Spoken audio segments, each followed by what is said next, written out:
La campaña de presión del presidente Trump no está haciendo que se encojan ni se derrumben, sino más bien que se expandan y posiblemente que estallen. El asesor principal, Moshe Rezai, ha dicho que la guerra más amplia en Oriente Medio es varios días de combates intensos y ha advertido que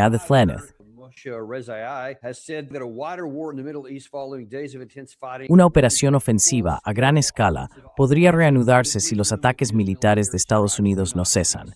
Irán ya no se limitará a respuestas de represalia, ojo por ojo, y ninguna frontera política estará a salvo. Además, en otras declaraciones que hizo, porque anoche tuvo una entrevista televisada en la televisión iraní, fue un poco más allá y dijo que quedaban solo un par de días, 2 o 3 días.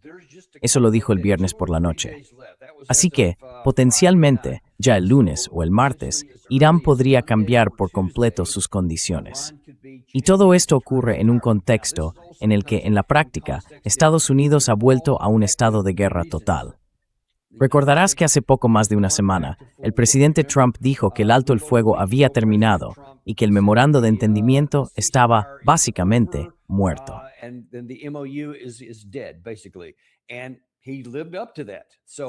Y cumplió con eso.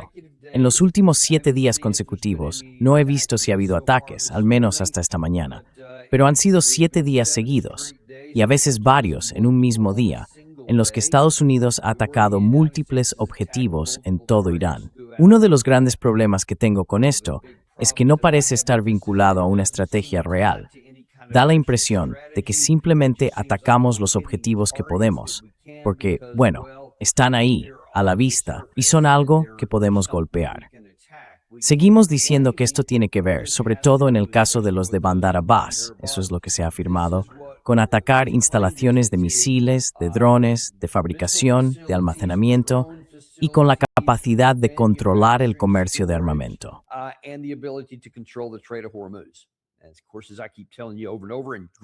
Y por supuesto, como te repito una y otra vez y te muestro con todo detalle, los medios físicos reales de control del estrecho de Hormuz por parte de Irán son como 6 o 7 capacidades distintas.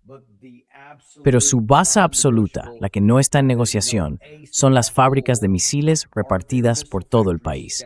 A esas ni siquiera las tocamos, no las atacamos. Lo que golpeamos está en la línea delantera, básicamente en la costa y en las zonas litorales de Irán, porque ahí sí podemos alcanzarlas y grabar esos videos tan espectaculares. Siempre lanzamos esos drones que hacen fotos y luego, cuando impacta el misil, todo eso es puro espectáculo público. No tiene nada que ver con necesidades militares. Muy interesante, por cierto. Gary, me alegro de que hayas mostrado ese ejemplo.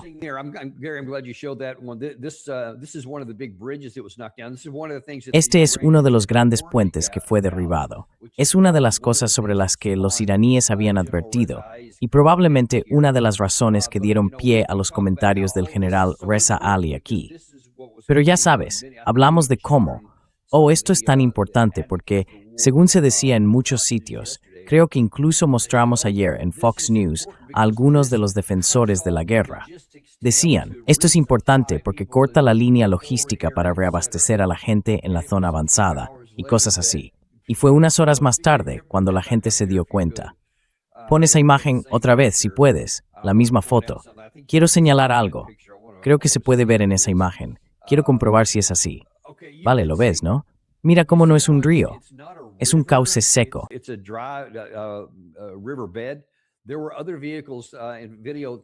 Hoy han aparecido otros videos que mostraban camiones que simplemente rodeaban la zona.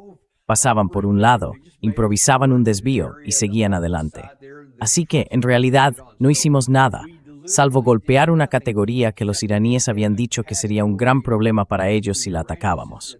Porque recordemos, Trump había prometido hace una semana más o menos: yo soy el tipo que puede destruir todos sus puentes, dijo. Y esto fue como una advertencia. No, esta vez lo digo en serio. Hemos atacado plantas de energía y de generación eléctrica. Los iraníes han dicho en los últimos días que han tenido que emitir avisos públicos para pedir a la gente que ahorre electricidad, que use menos, porque el sistema ha resultado dañado.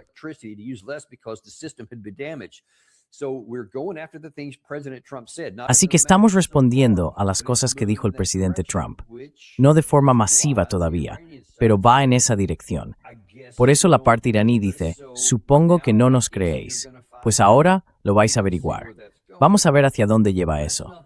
Pero eso no es lo único que han dicho los iraníes. También publicaron, creo que fue esta misma mañana, un comunicado en el que afirman: hemos suspendido nuestros compromisos en virtud del memorando de entendimiento, el memorando de Islamabad. El viceministro de Asuntos Jurídicos de Exteriores dijo que Estados Unidos ha incumplido y suspendido todos sus compromisos dentro del marco del memorando de Islamabad. Nosotros también hemos suspendido los nuestros.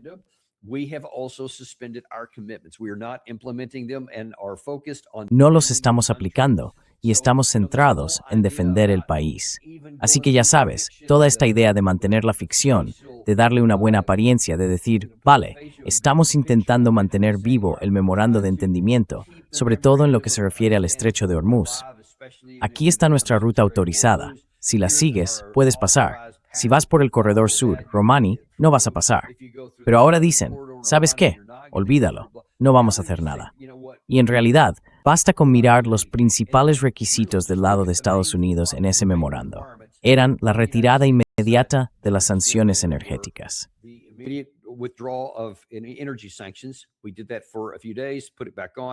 Hicimos eso durante unos días, lo volvimos a poner y añadimos otros nuevos encima, lo cual, por cierto, también fue una violación explícita del memorando de entendimiento. Prometimos no hacerlo. No se liberó ni un solo dólar de los fondos congelados.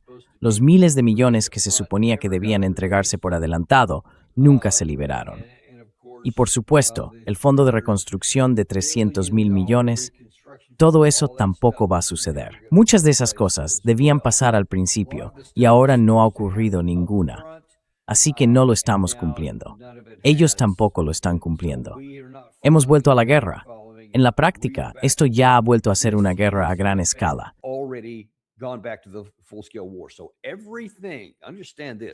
Así que entender esto, todo lo que hicimos desde más o menos el 8 o 9 de abril, cuando tuvimos el alto el fuego y luego pasamos al bloqueo e intentamos negociar un memorando de entendimiento, y Trump dijo esas famosas 39 veces, tenemos un acuerdo, están suplicando por un acuerdo, y todo eso. Al final conseguimos el acuerdo.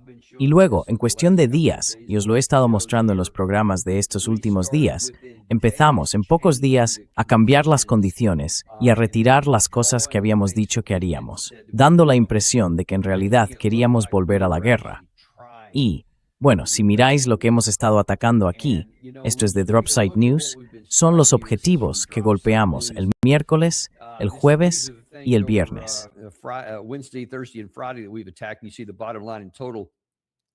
En resumen, las fuerzas estadounidenses han atacado 9 puentes, 2 aeropuertos, un cruce ferroviario y un túnel de carretera desde el miércoles. Y por cierto, ese mismo túnel de carretera, uno grande, cerca de Bandar Abbas, volvió a estar completamente operativo en solo 10 horas.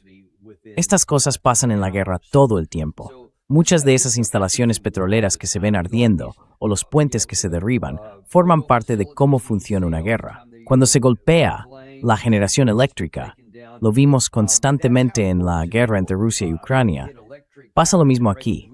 Cuando se destruye algo, la gente empieza a reconstruirlo. Algunas cosas son más difíciles que otras, como el yacimiento petrolífero de París.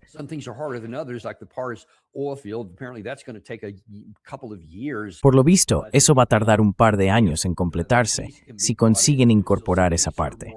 Así que hay cosas que son más difíciles de hacer, pero intentas arreglar lo que puedas. Mira, cuando se cae un puente, los camiones simplemente lo rodean. Si se daña la entrada de un túnel, claro, no puedes destruir el túnel en sí, está bajo una montaña. Pero por lo visto, golpeamos ambos extremos. Sacaron cargadoras, nada complicado, simplemente retiraron los escombros, y ahora los túneles vuelven a estar operativos. Así es como funciona. Así que en realidad no están teniendo un gran impacto militar en nada. Incluso si esos objetivos no fueran civiles y fueran militares, el efecto es limitado, a veces solo unas horas de interrupción.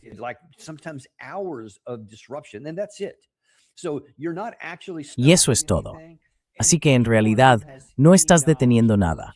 Cualquiera que tenga un mínimo de conocimiento sobre asuntos militares lo entendería. Sabría que al tomar estas medidas, no estamos impidiendo de verdad la capacidad de Irán para controlar el estrecho de Hormuz. Solo hay que entender eso. Y esas dos cosas que acabo de mostrarte en algunas de nuestras imágenes más recientes demuestran claramente que todo esto carece por completo de sentido, al menos desde el punto de vista militar. Lo que sí tiene sentido es que está aumentando la presión sobre el lado iraní para que intensifiquen sus ataques. Porque esos objetivos que mencionó Dropside News no son los únicos. También atacamos una planta desalinizadora iraní y viste que unas 10,000 personas se quedaron sin agua.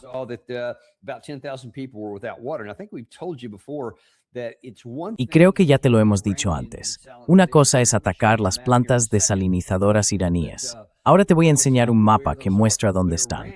Pero en Irán, solo un porcentaje muy pequeño de su agua proviene de la desalinización, porque tienen montañas y otras fuentes naturales de agua, lagos, ríos y demás. Así que en realidad no tienen ningún problema. Los demás, en cambio, sí. Y como señala aquí el profesor Michael Clark, quizá convendría replantearse atacar las plantas desalinizadoras iraníes. Es algo que les gusta tener, pero no es esencial, porque tienen alternativas. En cambio, al otro lado del estrecho de Hormuz, la historia es un poco distinta.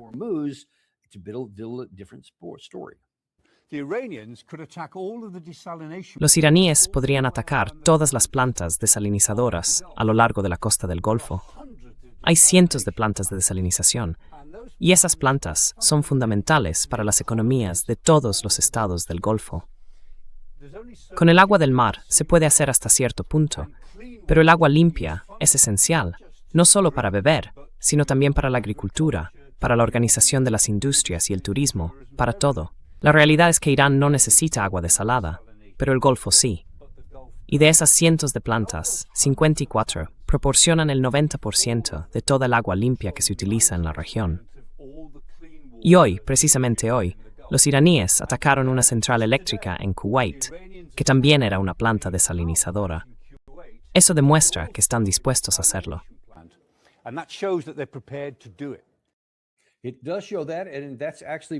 Sí, eso lo demuestra. Y de hecho lo ha dicho la propia parte iraní. Han afirmado que es una advertencia sobre lo que pueden atacar. Y créame, lo que mencionaba el profesor Clark es algo que sin duda conocen bien en Irán. Mire, estos puntos azules que se ven aquí representan la capacidad de las plantas de desalinización. Y verá que Irán tiene varias a lo largo de sus costas, principalmente.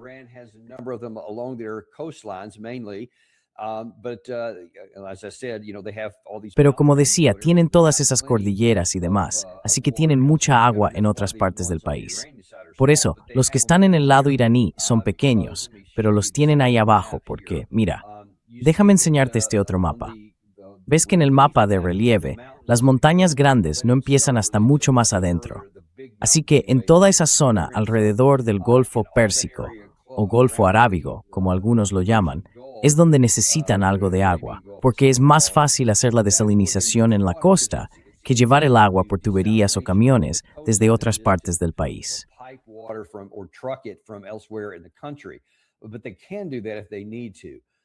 Pero pueden hacerlo si lo necesitan. Pero fíjate, cuando miramos hacia aquí, por otro lado, lo que se ve en Arabia Saudí y en toda la zona es que no hay ningún otro punto. Se ven un par de pequeños puntos azules del lado iraní, más hacia el interior, pero no se ve nada en la parte izquierda de toda la pantalla, porque no hay otras fuentes de agua. Y si el profesor Clark tiene razón, y hay unas 50 y tantas zonas que controlan el 90% del agua, mira, te lo enseño, se ve que hay varias de esas áreas muy grandes, esos círculos azules enormes. Esos son los que tienen la mayor capacidad.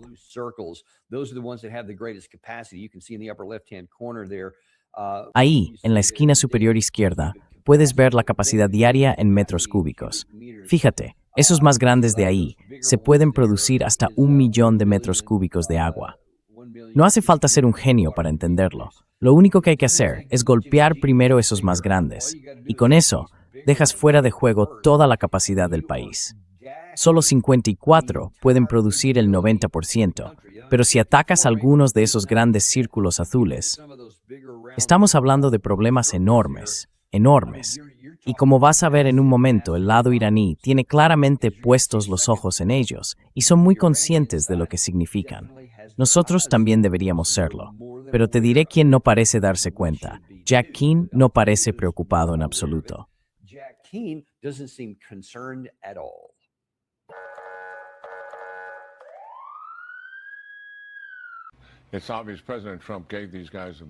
Está claro que el presidente Trump les dio a estos tipos toda la cuerda que se les podía dar.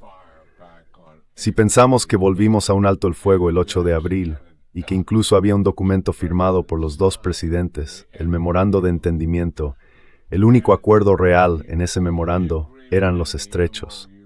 Todo lo demás eran promesas para más adelante. Y en cuestión de días, empezaron literalmente a atacar y a intentar tomar el control del estrecho de Hormuz. Así que la decisión del presidente, he tenido suficiente, vamos a tomar el control de los estrechos por la fuerza, es sin duda la decisión correcta.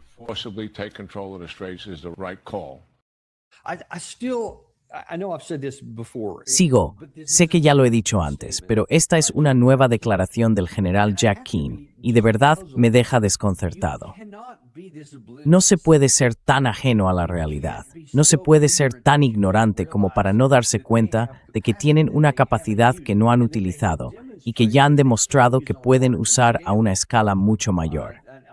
Voy a mostrarte un fragmento de una entrevista con el profesor Mirandi que hicimos hoy más temprano en el programa de Nima Al-Horshi. Pero en uno de los clips que no incluí, él decía algo así como, mira, la parte iraní, y esto lo he visto repetido por otras personas, ha ido mucho más allá de lo que cualquier persona racional habría hecho.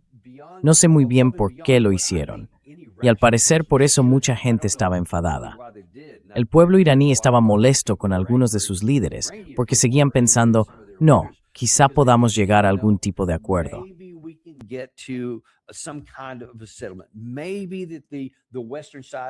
Puede que el lado occidental, es decir, Estados Unidos, finalmente, por la realidad que se les impone, aunque no tengan ninguna moral, al menos puedan decir, de acuerdo, bueno, por puro interés propio, esto se acabó, vamos a hacer algo distinto. Y pensaron, vamos a contener parte de lo que estábamos haciendo, limitaremos algunos de nuestros ataques y mostraremos nuestra capacidad, pero sin ir a fondo, para dejar abierta una vía de continuación. Parece que somos tan arrogantes. Ya sabes, toda la naturaleza de lo que acaba de decir el general Keane. Y la actitud que hay detrás es que una vez más, nosotros somos el padre. Irán es el niño rebelde.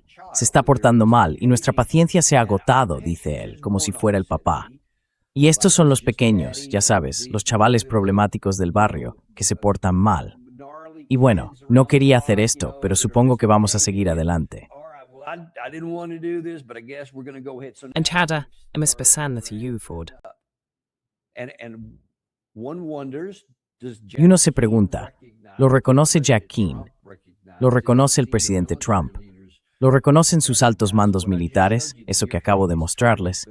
Que están atacando esos objetivos, pero no están teniendo ningún efecto. Y algunos de los objetivos que golpeamos, como el propio Trump y Hegseth ayer mostraron en sus redes sociales, eran cosas como una gran torre, una torre que controla el tráfico marítimo, perdón, no el tráfico militar, sino el tráfico de petroleros civiles en el Golfo. Derribamos eso como si fuera algo importante que controla cosas civiles. Pero eso no es lo que usa el ejército. Ellos tienen otras capacidades aquí. Así que en realidad eso no va a afectar nada. Y cuando lo haga, simplemente encontrarán otra forma de comunicarse.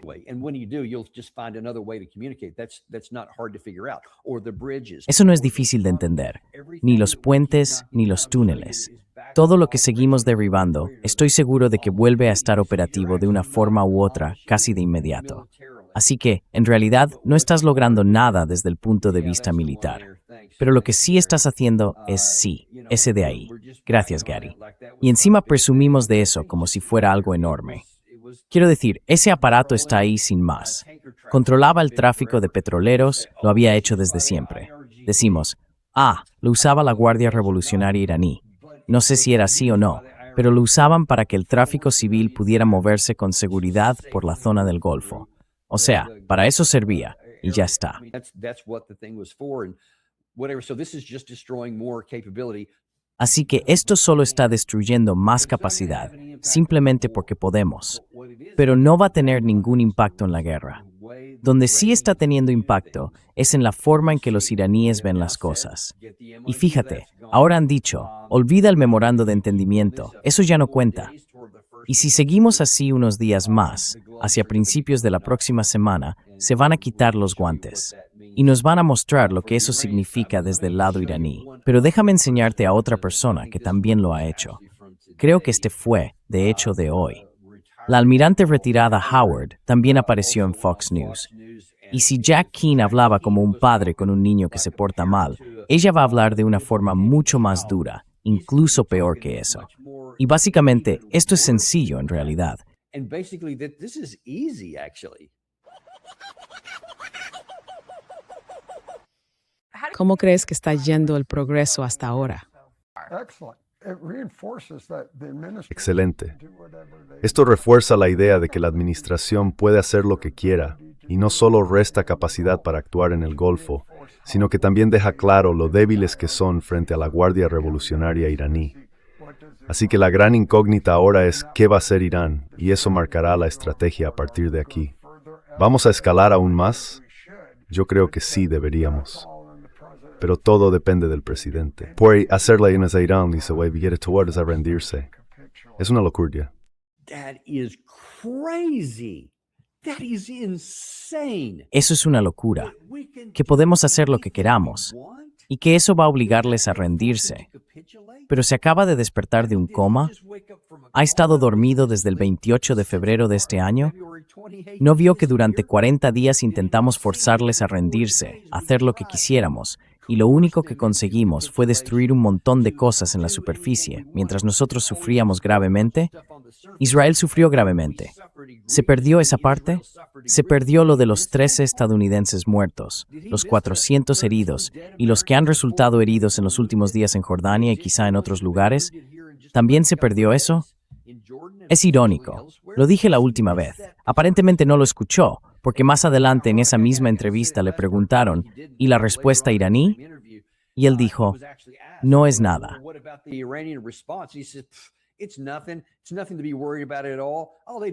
No hay absolutamente nada de qué preocuparse. Sí, hacen alguna que otra cosa por aquí y por allá, pero es algo sin importancia. Creo que quizá fue un lapsus freudiano, porque se da cuenta de que nuestras acciones ofensivas no son insignificantes, sino todo lo contrario, muy relevantes para lo que estamos recibiendo. Porque mientras el lado iraní se preparó durante 20 años antes de esto y colocó todo su material crítico bajo tierra, fuera del alcance de todo lo que tenemos, nosotros, en cambio, lo hemos dejado todo en la superficie, donde puede ser alcanzado. Y hubo un ataque la semana pasada, no llegamos a incluir ese fragmento, ojalá lo hubiera hecho, pero quizá lo viste. En una de nuestras bases, que fue alcanzada esta semana, un dron Shahid, normal y corriente, entró volando y a plena luz del día impactó contra una base estadounidense.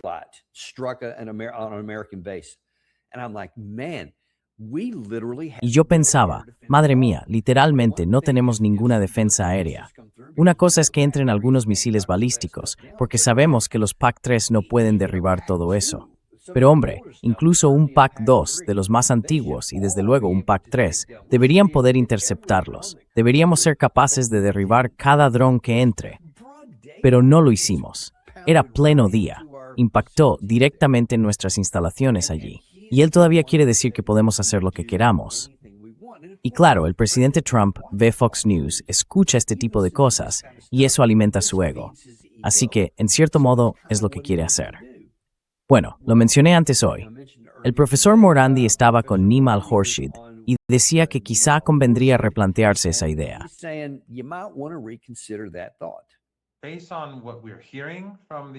Según lo que estamos escuchando de los iraníes, parece que van a empezar a golpear con más fuerza. Cada vez más van a centrarse en atacar infraestructuras críticas, porque los estadounidenses están atacando infraestructuras críticas iraníes, y los iraníes quieren asegurarse de que no se salgan con la suya. Así que hay que recordar algo. Irán no empezó la guerra. Irán no la reanudó. Irán no inició la escalada. Pero Irán ha dicho muchas veces, y yo lo repetí durante los 40 días de guerra, la guerra del Ramadán, que si este conflicto se intensifica, esos países serán destruidos. If this war escalates, these countries will be destroyed. That's a pretty strong statement there, that last part, that these Esa es una afirmación bastante fuerte, sobre todo esa última parte, eso de que esos países serán destruidos, no que serán atacados, sino destruidos. ¿Y cuáles son las dos cosas que puedes golpear para destruirlos? Una es la parte financiera. Puedes atacar su infraestructura petrolera, su infraestructura de gas natural, porque toda su economía depende de eso. Y la segunda, de forma física, es ir a por las plantas de desalinización de agua, porque esos países literalmente no pueden sobrevivir sin el agua. Por mucha agua que tengan almacenada ahora mismo, si vas y eliminas esos puntos más grandes que te mostré hace un momento en el mapa, donde el lado iraní tiene su agua y donde los países árabes tienen la suya, se ve claramente que no hay alternativa posible. you can see that there's no alternative here. You're talking millions of people depend on Estamos hablando de millones de personas que dependen de eso cada día. Si eliminas esas cosas, literalmente puedes destruir el país.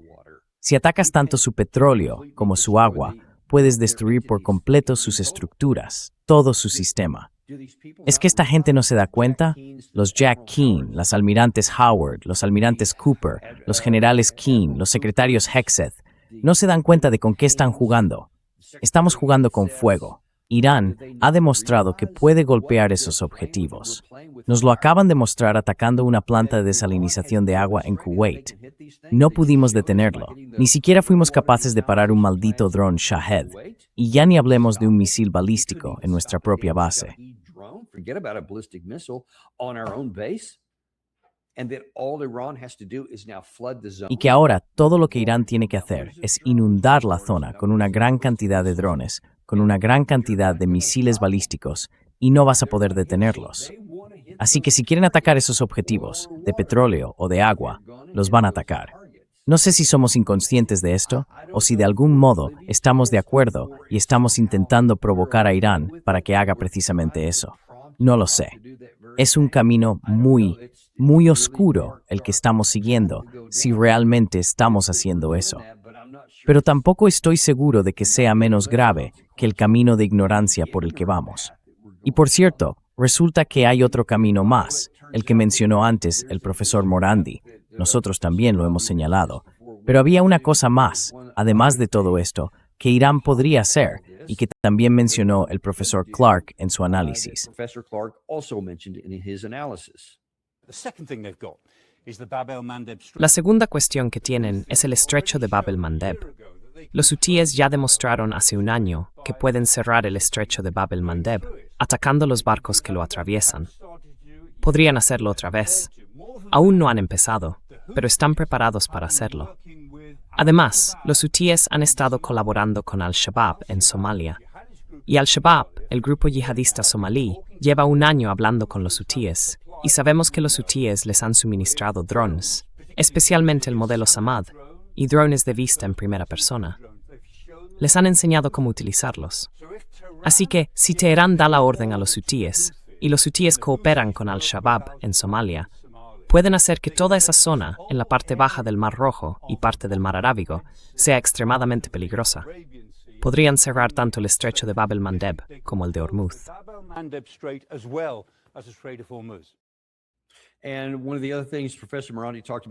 Y una de las otras cosas de las que habló el profesor Morandi, te recomiendo que lo escuches si quieres entender cómo piensa Irán en este momento, es que él está claramente muy vinculado al equipo negociador en Teherán.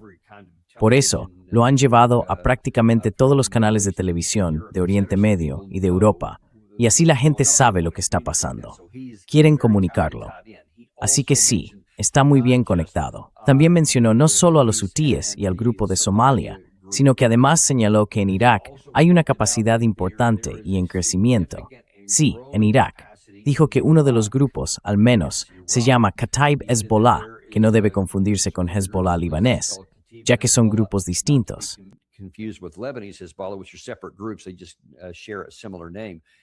Solo comparten un nombre parecido en parte. Pero él dijo, mira, no han estado bajo sanciones desde hace mucho tiempo, no han estado bajo ataque. Y añadió que son más grandes, tienen más financiación y están mejor armados que incluso Hezbollah en el Líbano. Así que dijo que también podrían activarse y abrir un nuevo frente aquí. Se comenta que podría surgir otro frente, lo cual es una locura. Es simplemente una locura. Pero aún hay gente que dice, quizá podamos implicar a los kurdos en Irak para que se unan, y a otros grupos descontentos, como los del MEK, ese grupo anti-iraní que antes nosotros mismos calificábamos de organización terrorista. Y ahora, no sé, supongo que los apoyamos.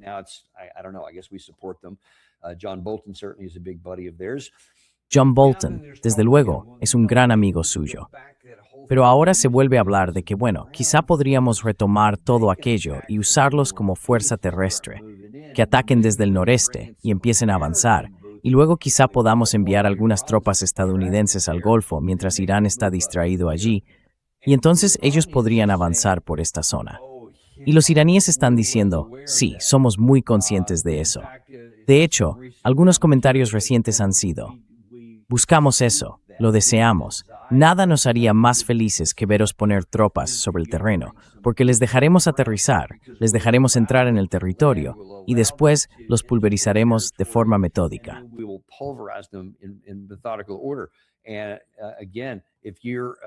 Y de nuevo, si eres un teniente segundo recién llegado o un soldado raso en el ejército, probablemente puedas mirar este mapa y darte cuenta de por dónde podría atacar cualquiera.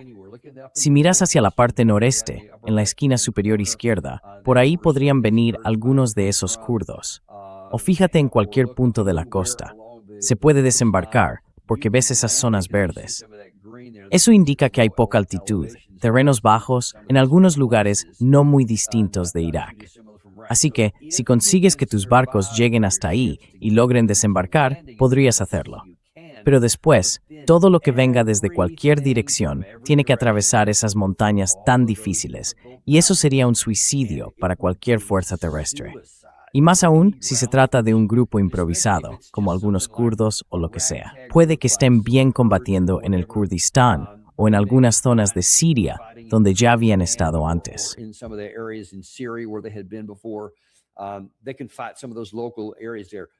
Pueden luchar en algunas de esas zonas locales, sí, pero estamos hablando de atacar en terreno montañoso.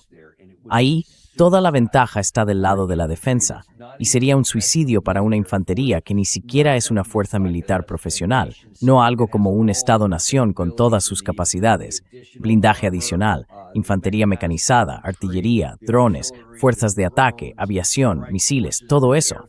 Incluso si tuvieras todo eso, es decir, las fuerzas de Estados Unidos o de la OTAN, aunque fueran tan insensatos como para intentarlo, acabarían destrozados, porque los defensores pueden resistir la mayor parte de ese poder.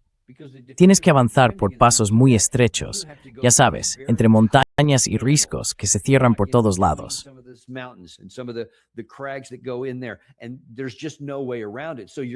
Y no hay forma de evitarlo. Así que básicamente estás disparando a patos. Por eso dicen, patos, adelante. Nosotros estaríamos encantados, porque también es su terreno. Lucharían por él.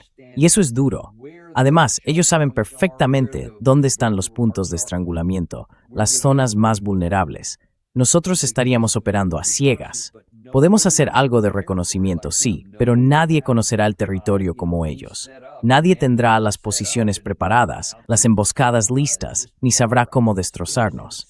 Es una locura, es un suicidio hacerlo. Rezo para que eso sea solo una charla absurda de alguien, o fruto de la estupidez de pensar que así se va a asustar a Irán. De hecho, ellos hasta envidian eso.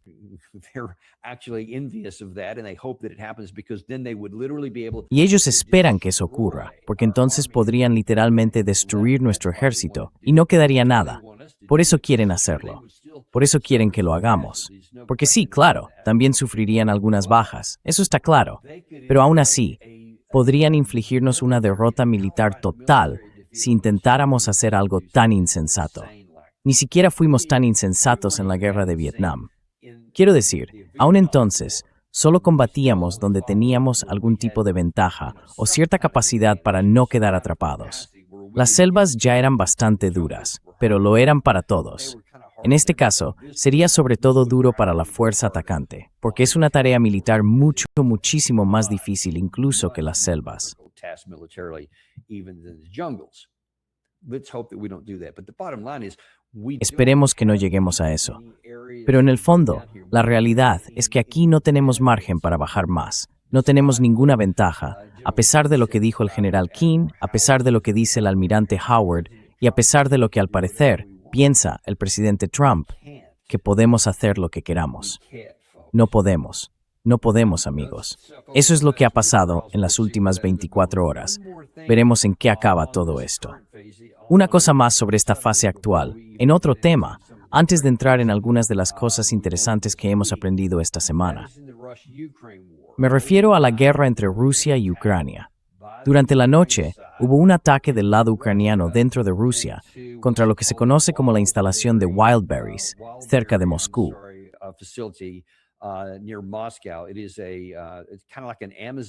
Es un poco como una entrega de Amazon, un centro de distribución, algo así. Zelensky, creo que fue él quien publicó los vídeos que estáis viendo ahora mismo, publicó, por supuesto, que había arrasado este lugar y se había marchado. Había varios objetivos. Creo que alcanzaron 3 distintos. Y mirad algunos de ellos. Quiero decir, mirad eso. Eso no son nubes, amigos. Es humo de los incendios que estaban ardiendo. ¿Lo veis? Es enorme. No se puede ocultar. Eso va a enfadar aún más a mucha gente en Rusia. Y va a ser muy feliz a Zelensky, al menos por hoy. Pero la pregunta es, ¿hacia dónde va todo esto? Porque mirad, Rusia ya está y lleva tiempo hablando.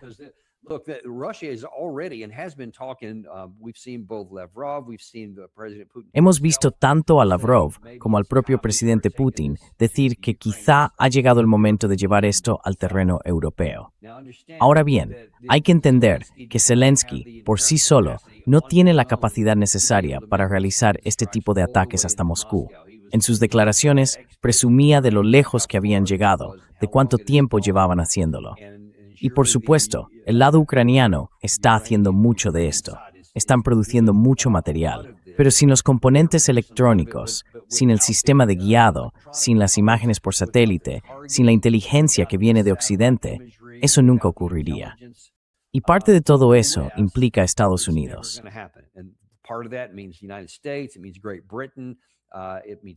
Significa Gran Bretaña, significa Francia, significa Alemania, y así sucesivamente. Y eso es todo lo que va a hacer. Primero, casi con toda seguridad había algo de material militar en ese transporte. No era solo material civil, pero esto va a afectar a los rusos al otro lado de la frontera. No van a poder recibir paquetes ni cosas que hayan pedido. Y eso les va a enfadar. No les va a causar ningún daño real, pero sí les va a enfadar mucho. ¿Y qué hace la gente cuando alguien hace estallar algo en su país? Pues van a presionar a Putin para que haga algo al respecto.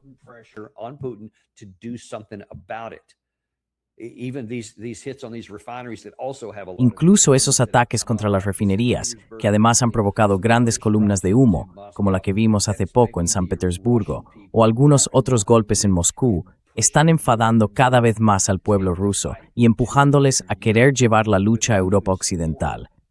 Y sin el apoyo de esa parte del mundo, Ucrania no podría hacer lo que estamos viendo ahora mismo en pantalla. Ese es uno de los grandes temas. Ahora bien, si el presidente Putin está sintiendo presión por eso, hoy ha ocurrido otra cosa que, en mi opinión, va a recibir aún más atención, y suena bastante seria. Ha habido una reunión entre Friedrich Merz, de Alemania, y Emmanuel Macron, de Francia. Y en este fragmento van a hablar de algo que hasta ahora no estaba en mi radar, pero te aseguro que ya está en el radar de Moscú.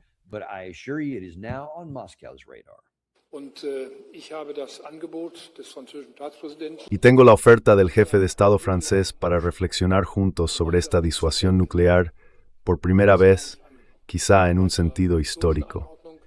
Ya hubo una oferta de Charles de Gaulle a la República Federal de Alemania para extender el paraguas nuclear también al territorio alemán. Alemania nunca la aceptó, y no tuvimos que aceptarla, porque vivíamos en otro mundo. Pero el mundo en el que vivimos hoy exige nuevas respuestas. Y por primera vez, ahora participaremos en un ejercicio de este tipo, de forma convencional, para averiguar dónde podemos alcanzar objetivos comunes, concretamente, una disuasión más eficaz en Europa. Y esto seguirá siendo complementario a lo que hacemos juntos, Alemania y Francia, en la participación nuclear, también dentro de la alianza de la OTAN. So they're saying, listen, Dicen algo así como, mira, en su momento, el presidente francés Charles de Gaulle propuso, oye, ¿y si ofrecemos a lo que entonces era Alemania Occidental un paraguas nuclear? Y claro, como existía una Alemania Oriental justo en la frontera, estaban literalmente en primera línea de la división entre este y oeste. Así que respondieron, no, creo que estamos bien con el paraguas americano, no queremos añadir ninguna fricción. Por las razones que fueran, dijeron que no en aquel momento. Y ahora de repente tienes al presidente francés y al canciller alemán diciendo, bueno, quizá ahora sí, quizá ahora podamos tener esa disuasión nuclear.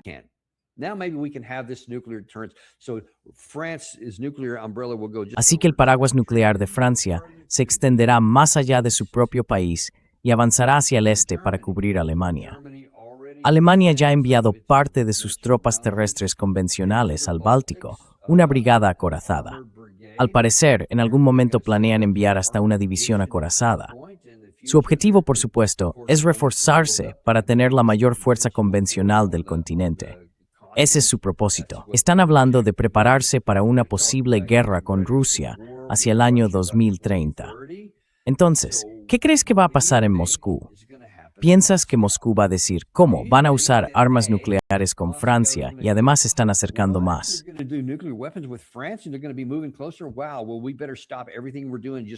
Vaya.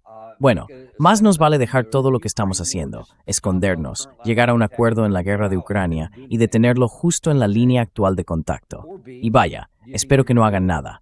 Esa sería la opción A. O la B. ¿Crees que van a decir sí, claro, lo que tú digas? Más bien dirán, ni de broma. Y además te explicarán por qué es una idea pésima. Rusia es la mayor potencia nuclear del planeta, incluso más que Estados Unidos. De verdad, ¿alguien piensa que Francia, con sus instalaciones nucleares relativamente pequeñas y su número limitado de armas, por extender su paraguas sobre Alemania, va a asustar a Moscú?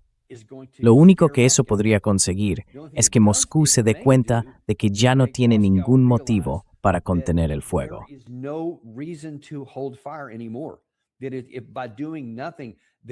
Si no se hace nada, esta expansión, que empezó con la ampliación de la OTAN hacia el este, ahora está hablando de llevar infraestructura militar física aún más al este. Tropas alemanas moviéndose hacia el este, aumentando en número, con planes de seguir creciendo con el tiempo. Y Rusia debería quedarse de brazos cruzados, mirando cómo todo eso ocurre, sin hacer nada. ¿O debería actuar ya? Si uno se quita el sombrero nacional, sea del país que sea, y lo mira simplemente en términos humanos, la pregunta es, ¿qué haría la parte A con sus capacidades frente a la parte B que tiene las suyas y alianzas militares en otros lugares? ¿Qué va a hacer la parte A si la parte B empieza a hacer lo que están haciendo los franceses y los alemanes? Una expansión tanto convencional como nuclear.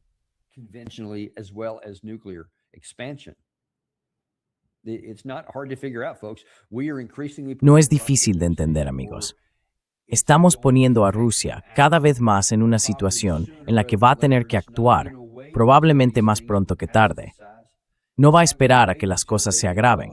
No va a esperar a que se vuelvan operativas, porque eso sería una tontería, creo yo, sobre todo con la presión que hay y con lo que Zelensky sigue haciendo de forma constante ahora.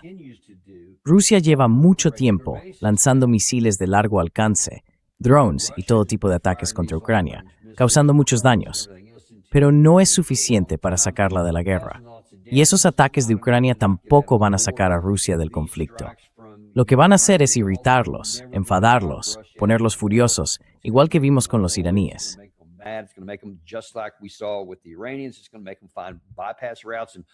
Eso va a hacer que busquen rutas alternativas, otros métodos y otros medios, y que trasladen sus instalaciones a otros lugares. Van a seguir trabajando en su defensa aérea.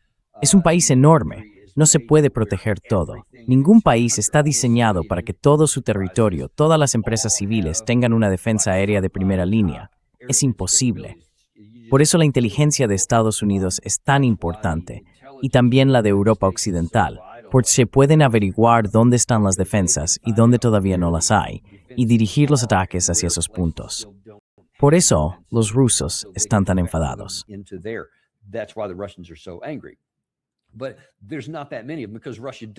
Pero no hay tantos, porque Rusia sigue mejorando su defensa aérea en todo el país. Y son tan grandes que incluso cuando ocurren ataques como estos, o cuando golpean las plantas de reprocesamiento o las refinerías de petróleo, empiezan a repararlas. Pero además tienen alternativas, tienen reservas, tienen almacenamiento, pueden sortearlo.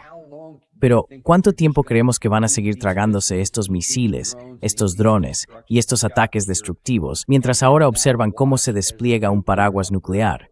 Primero fue una alianza militar, la OTAN. Ahora es un paraguas nuclear que se mueve cada vez más hacia el este. Esto no va a acabar bien para nuestro lado. No va a traer paz ni seguridad a Alemania. Y no va a darle más poder a Francia.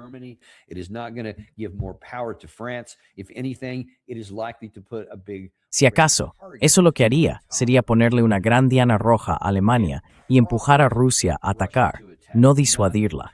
Podría incluso provocar un ataque de Rusia. Y por supuesto, entonces podríamos encontrarnos en una guerra mundial. Así que ahora mismo, pensemos en todo lo que hemos comentado esta mañana. En Oriente Medio, podríamos estar a punto, por culpa de acciones imprudentes de Estados Unidos contra Irán, de provocar que Irán escale sus operaciones y amplíe los objetivos que va a atacar. Eso podría incluir plantas de desalinización, infraestructuras energéticas dentro de nuestros países del Consejo de Cooperación del Golfo, de las que depende toda la economía mundial para mantener un suministro suficiente. Un suministro que ya se ha visto alterado, pero que podría quedar dañado de forma permanente o sufrir daños a largo plazo.